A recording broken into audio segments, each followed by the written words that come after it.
So, hello everyone, and thanks for the short intro. I think it's the right time to begin on. All right. So, yeah, hi, my name is Tobias. I'm from Germany. I'm a PhD student at Hasso-Plattner Institute, and we're building a MOOC platform that I will introduce to you now. So, we started with our MOOC platform in 2012. We built it for our institute to host courses for our students, but also everyone else out there. We offer free courses, which are hosted by our professors and staff about digital technologies, transformation, and innovation. Our platform can be accessed via web, but also with our native mobile applications so that everybody can learn anywhere and at any time. We also collaborate with partner organizations which are interested to also deploy this MOOC platform under their own label to offer content on their own. One of these partners and one of our main partners is SAP. They're our partner since 2013, and they use our platform under the label of openSAP to offer free trainings for professionals and customers. Next to the MOOCs, which they call Enterprise MOOCs, they also offer podcasts and microlearning since this year. A couple of numbers: they have over 4.3 million course enrollments up to date. They have more than 200 different courses, excluding different course iterations, users from more than 200 countries, and more than 1 million unique learners registered on the platform. So, as I said, they have a couple of terms defined, like corporate MOOCs and enterprise MOOCs. They have corporate MOOCs, which are limited to their employees. This is in-house content, which is custom built for them. But the main format is enterprise MOOCs, where they offer free relevant corporate knowledge for stakeholders, partners, clients, and so on. So they are freely available for everyone. The main topics they cover are technology, software, business design, or corporate social responsibility. As typical for MOOCs, they have a fixed start and end date. They have a certain registration period in several weeks of advance of the course, usually around 4 weeks. So everybody can read the details of the course and decide if they want to enroll or not.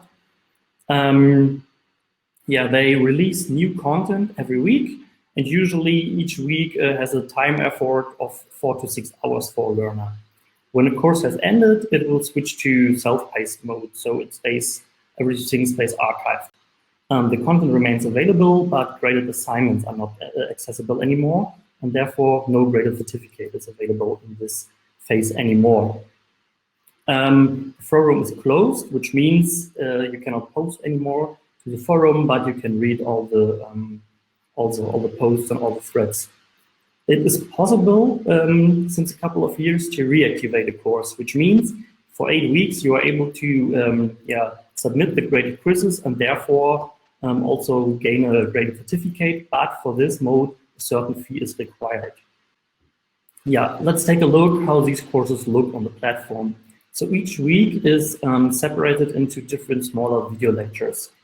After each video lecture, there's a short self-test to test knowledge that you gained in the previous video lecture.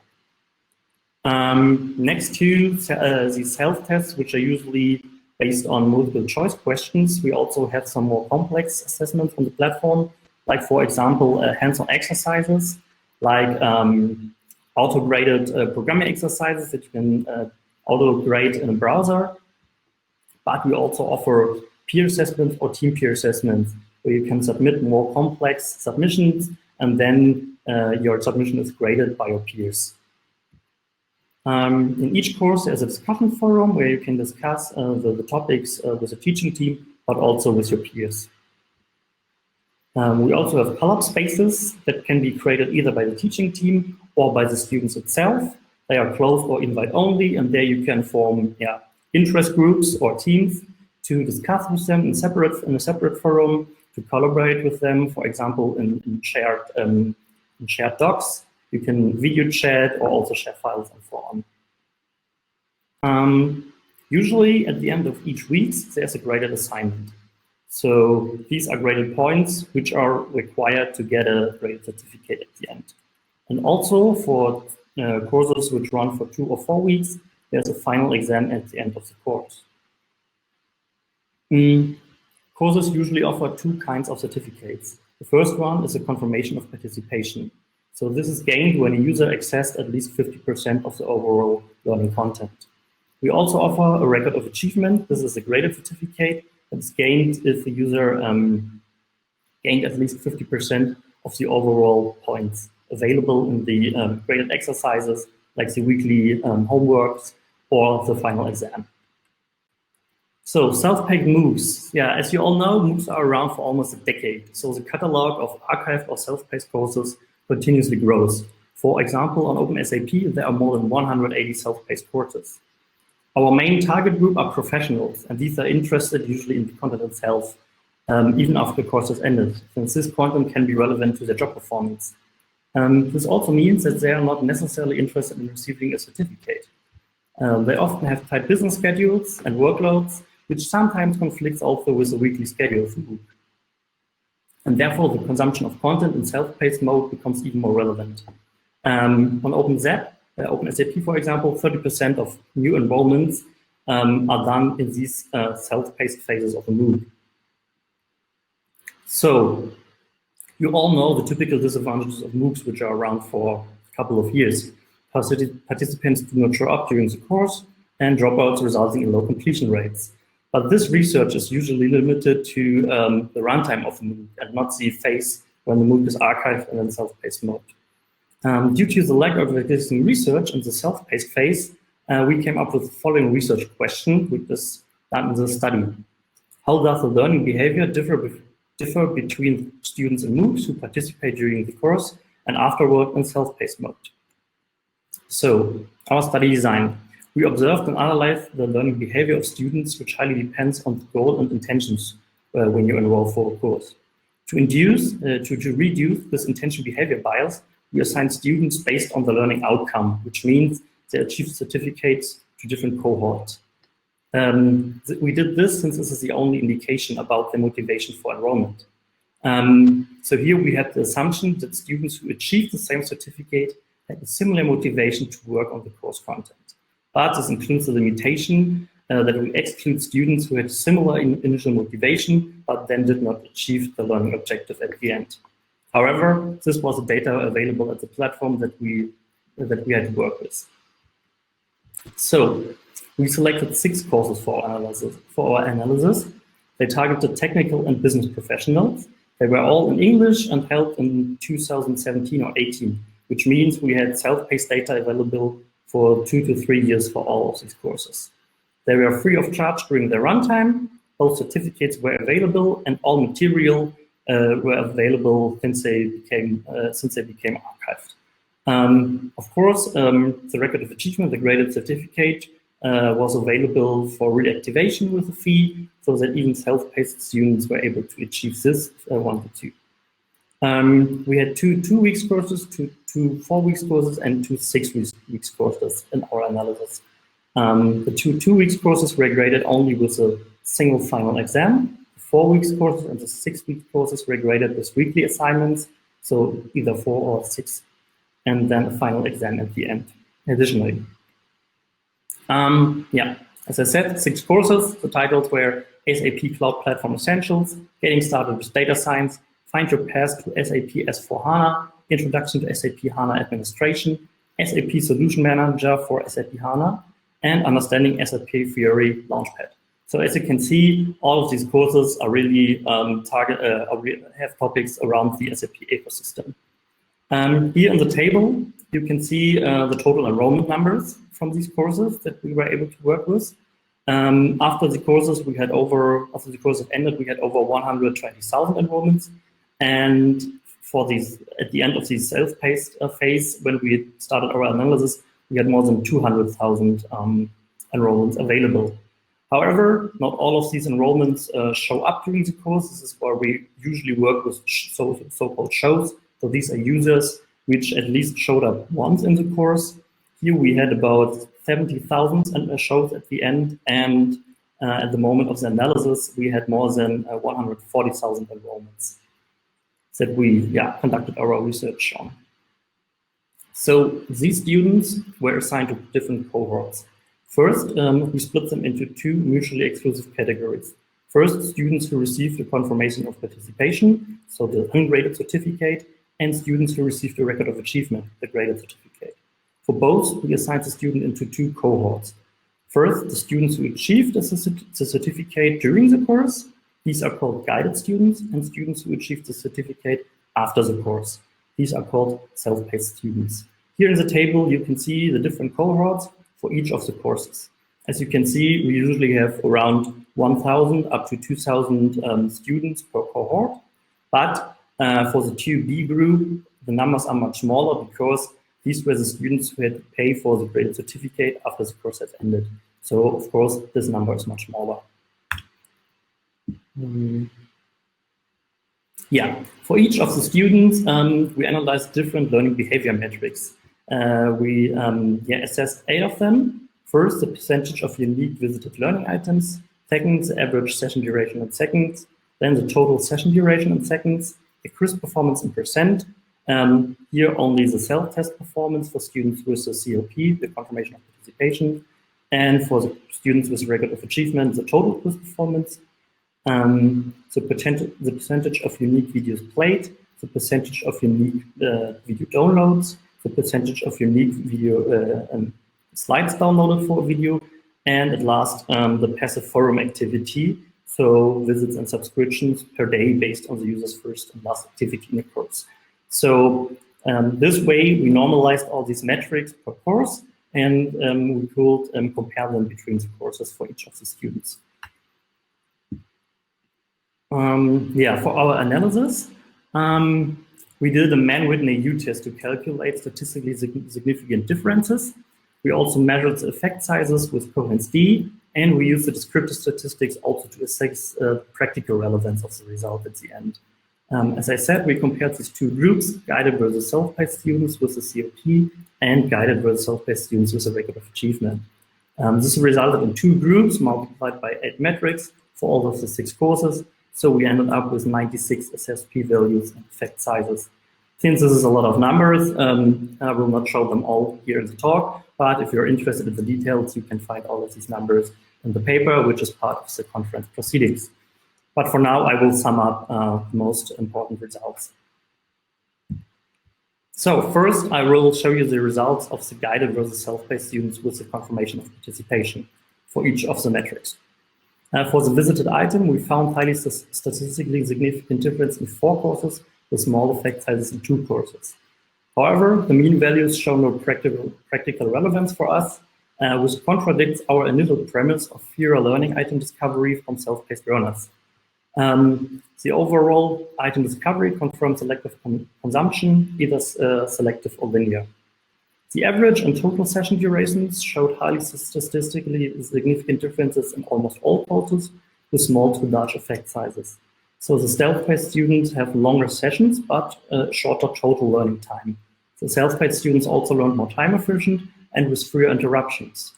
Since all content is already available in self-paced mode, they didn't need to wait for new content released on a weekly basis, which can be one of the reasons for this behavior. Therefore, they maybe make fewer and therefore more extended learning sessions.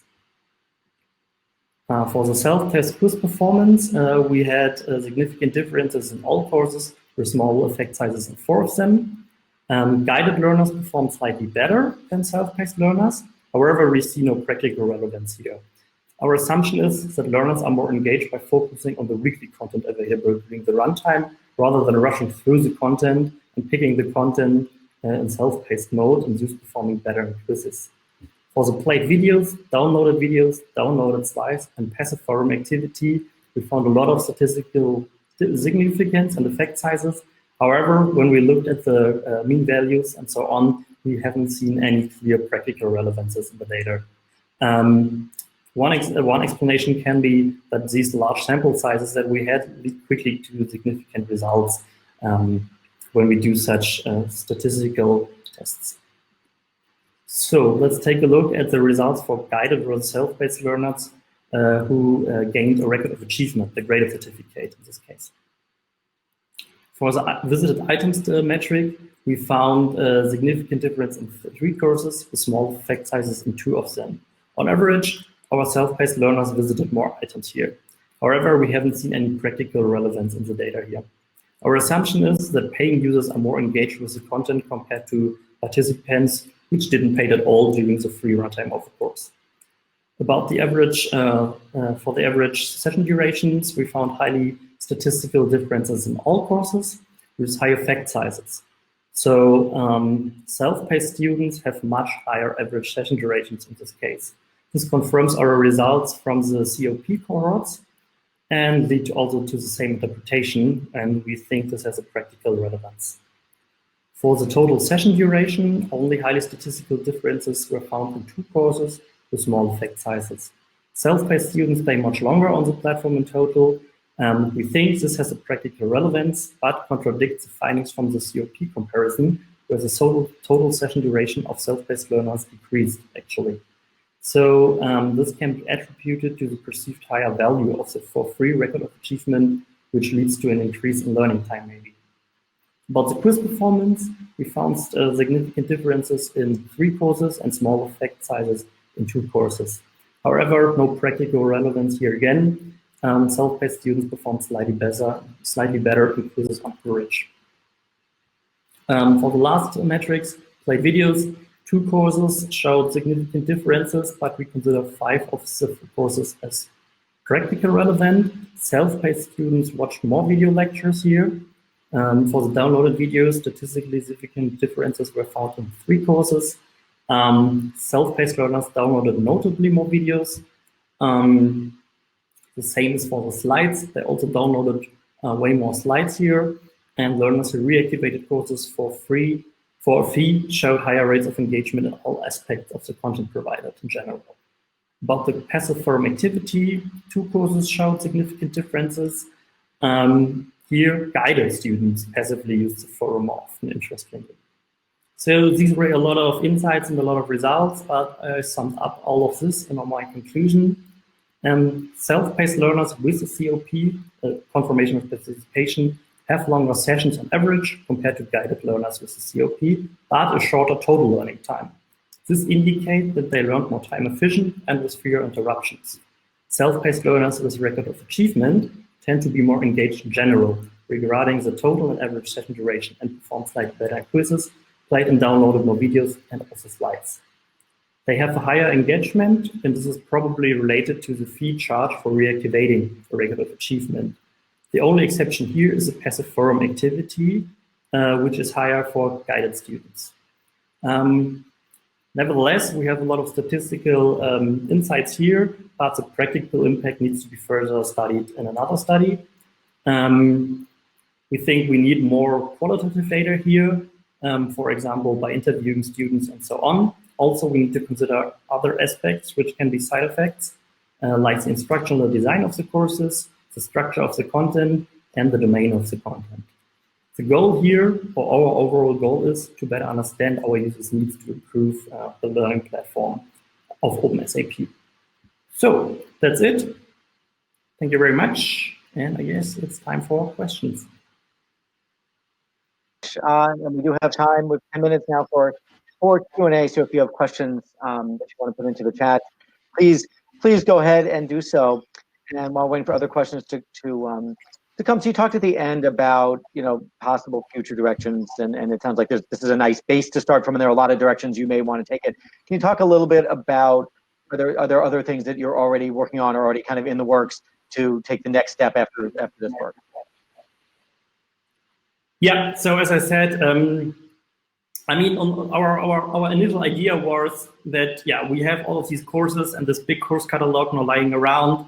So there's a big dump of knowledge around for our learners. We have the option to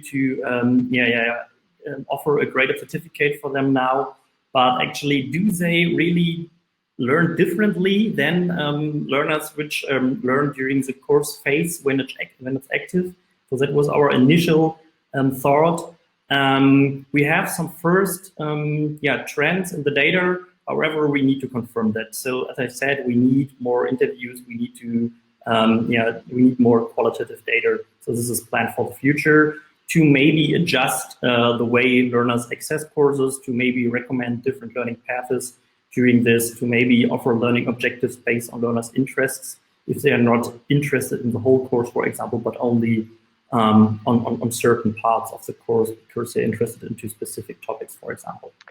Okay, so are there, when you look at, you mentioned instructional design as one key area, are there things that, as you went through this process, you thought, here's something we want to try differently from an instructional perspective, and when we have an opportunity to do a redesign course and then compare that to a course that exists, is that something that's kind of, on the table at this point? Yeah. I mean, that is the overall goal, to also adjust the instructional design, but we are not on this phase yet. This is the usual process here that we as researchers try to find these insights. And for example, I'm not a teacher, I'm a researcher, so I try to find these insights and then play them back to the course teams, to the teaching teams, so that they can improve the instructional design in the next iteration of course, for example, or similar courses. But for this study, we're not at this point yet. Right. No, that makes sense. No, it's a long road, and this is certainly the you have to start. You have to start somewhere, and you have to start in this case. If you're going to do a study with what you have, totally understand that. I was kind of just curious to see what if there were some things that emerged, like when you look, were there, I don't know if you can say, but were there any things that struck you in in the data that you have so far, and the observations that you've had, that say, oh, here's an opportunity to do something different from an instructional perspective, that kind of strikes you as when we have the chance, which is unfortunately a little bit further down the road than we wish, we would want to do this? Yeah, for example, the forum usage. I mean, we have seen that during the course runtime, the forum usage was much higher. Even the passive, so only the reads in the forums, only when your user watched the questions or read the questions. So maybe we can think about how we can trigger users to use the forum more often, also during the self-paced phase, or to provide some action points where you can point them, okay, maybe there's relevant knowledge also in the forum available, maybe you can check out this, and so on. So this was one thing which we were surprised about, which we maybe want to tackle in the future with some interventions for self-paced learners. Yeah, no, because I think you also you made some points about motivation, and it seemed that a lot of the motivational differences, if I understood it correctly, were from external factors. So people who paid for the course were going to get their money's worth a little bit better than people who didn't pay, and I don't, and those, it wasn't that people had the opportunity to pay or not pay, right? So these were, it wasn't that people who really were interested were willing to pay. It was that you gave this in two different ways, and so. I think that's something that's always true psychologically. There's sort of an extra value in something, perceived value in something that you pay, and you kind of want to, you do want to get money's worth. I don't know. Were there any other subtleties that we missed about kind of, from the motivational side? Did you see things that maybe were more intrinsic that you could, that you could pick out a little bit as at least things to watch? Yeah. So this was one of the main limitations I presented for our study design, because we didn't have this data available for the courses, unfortunately. And so we didn't know about the initial motivation of the students. That's why we only compared them by putting them into cohorts based on the achieved certificate in the end, because this kind of gave us a clue about their motivation. But yeah, this is a limitation. And yeah, for future studies, we definitely need to track the initial motivation of the students better. For example, by asking, what is your learning objective? What is your desired outcome of this course? Yeah, no, and I can completely understand that, you have to deal with, go with the hand you're dealt, and you had so many different courses to look at, and that's a large set of data. Yeah. We've talked about qualitative data. I know that wasn't what you were able to do for this. Was there any opportunity to observe, or were you only given the quantitative data for this? No, the thing is, I mean, this was an observational study, so we didn't have any influence on the course design, on surveys that were conducted on the courses. So the whole study was done after the courses, and based on our found limitations, now we can maybe talk to teaching teams and conduct surveys or conduct interviews in future courses. But yeah, for now we just identified these limitations, and this will help us to improve the study design. Great. We have a question from the audience, from David Foster. So good, David. Good to see you. Welcome. The question is as follows: did you look at whether social learning had any effect? Did you have a chance to look at peer evaluation discussion boards and how that might be correlated with completion or learning or anything else? Yeah. So the problem here is that in self-paced mode, there is no real social learning anymore, and it's not possible anymore, because like team peer assessments, they only work during the course runtime when you have when you really have a bunch of people and courses available at the same time. When in self-paced mode, you don't know when and how many people access the course. So they are free to come and go whenever they want. And also the forum is closed then because it's not moderated anymore. So you can read all the posts, but you cannot post on your own anymore. So therefore, social learning is unfortunately at the moment not available in our MOOCs. After the course is closed, the course has ended, and therefore it's not comparable, unfortunately. Okay, all right. Are there any generalizations you feel like you might be able to make from the social learning that the social data that you did see from the from the runs of the MOOCs before they're closed to be self-paced? At this point, we didn't look into these kind of data. We only looked into the passive forum activity, so only how many times the user read something. That's the only thing that I will say is part of the social learning process. But we didn't look into other factors yet. Okay. No, there's clearly a lot to do and a lot that you've already done, and it's just a large, long process. Great. And moving forward, do you think you'll have access to additional courses, and will you be able to influence the design for research purposes as things progress? Yes, definitely. I mean, if we identified certain limitations for our study design, and we can definitely tackle this for future courses, and talk with the teaching teams, and place different questionnaires in the beginning, for example, about the motivation and so on, for example. Great. So it's definitely possible. Okay. One question I think is actually going to be a terminology question. The question is about if you could elaborate on the COP, but I think when you had COP, it ended up being certificate of participation, right? The COP also means communities of practice, and Christina, who's asking the question, is very much her field. So there wasn't really community of practice here. When you used COP, it was always whether they got their certificate for participating, and what you saw there was that they were a little bit motivated by that, at least to something more. Sorry. The COP in this case is an abbreviation for our ungraded certificate, the confirmation and participation. I didn't talk about communities of practice in this case. Right. So sorry for the confusion. That's okay. No, I just want to clarify. It's always hard. Terminology means lots of things. SMEs in the US generally refers to subject matter experts. SMEs in Canada and I think a lot of Europe is small and medium enterprises, and that one is always causes problems at least once every conference, hopefully not this one. So, all right, well, terrific. Well, thank you once again. I think we're pretty much at the end of our time with you, but hopefully you'll be around throughout the conference over the next few days and participating, and I really appreciate your taking the time to be here and join us from Germany. Thank you very much.